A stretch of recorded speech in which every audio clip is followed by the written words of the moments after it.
The Greenland dogs here are the living inheritors of the ancient wolf's genome. They belong to one of the oldest dog breeds in the world.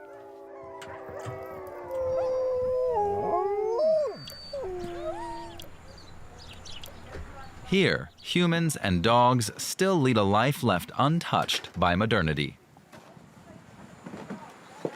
I emigrated from Hamburg 30 years ago and set up a husky farm here. When I first started offering guided tours, my main goal was just being outside. I wanted to be out in nature with the dogs. It's kind of like living the life of a farmer who keeps to himself and doesn't get around too much. And even though I haven't seen very much of the world, somehow I can really say that I have found one of the most beautiful spots on Earth. It all started when Bjørn Klauer was on a hiking tour across Norway. He longed for a solitary life away from society. A Greenland dog joined him on this journey, not only pulling his bags, but also keeping him company. Without the dog, Bjørn would have grown very lonely. Greenland dogs are just perfect for these extreme expeditions in the far north. Their thick fur protects them from temperatures as low as -40 degrees Celsius. They are sled dogs through and through.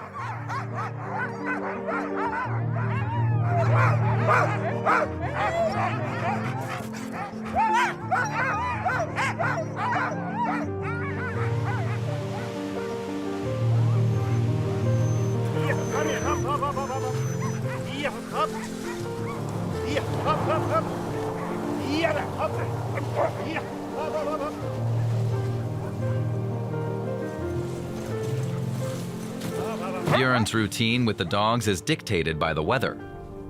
In winter, he spends more than 100 days in the great outdoors. Each day, these bundles of energy run up to 60 kilometers. It is on these trips that Bjørn and the dogs have forged their special bond. The lead dog runs out in front of the team. He is the one that I communicate with, who I have direct contact with. He always wants to do everything just right. Just like all dogs, he wants to do everything right for his owner. But you have to build trust with the lead dog. That means the dog must first know that my commands are actually always good. I won't ever put them in danger.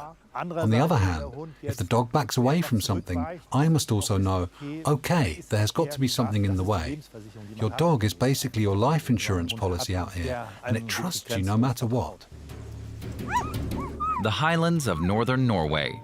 Seemingly endless, lonely tundra covered in dense snow for more than half a year.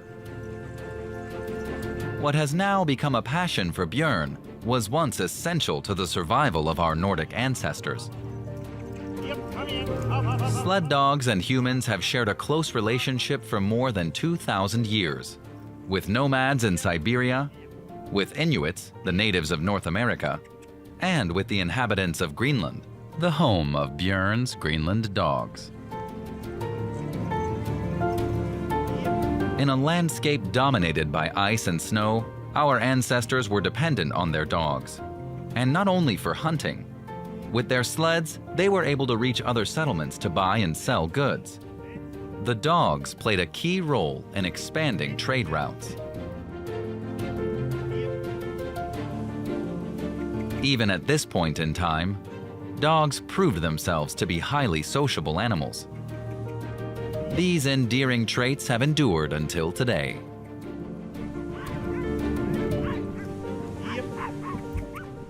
Sled dogs are the only working animals in the world that you cannot pressure to do what you want them to. They just have their own motivation, their joy of pulling, and their satisfaction of working in a team. Everything has to be fun, and I think that's really great. When I am on a tour, then I also have to work in the team. I don't just stand on the sled and say go when it goes uphill. I have to help, I have to walk, and if the snow is really deep, I may have to go grab my snowshoes.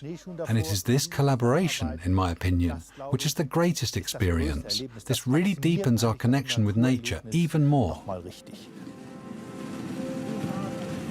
For thousands of years, sled dogs have been at our side, ready to help.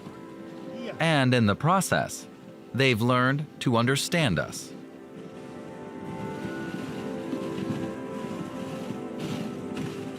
When I'm there, standing on the sled and watching the dogs having fun just running, and when I take in the mountains and enjoy the scenery, that's an unbelievable sense of freedom.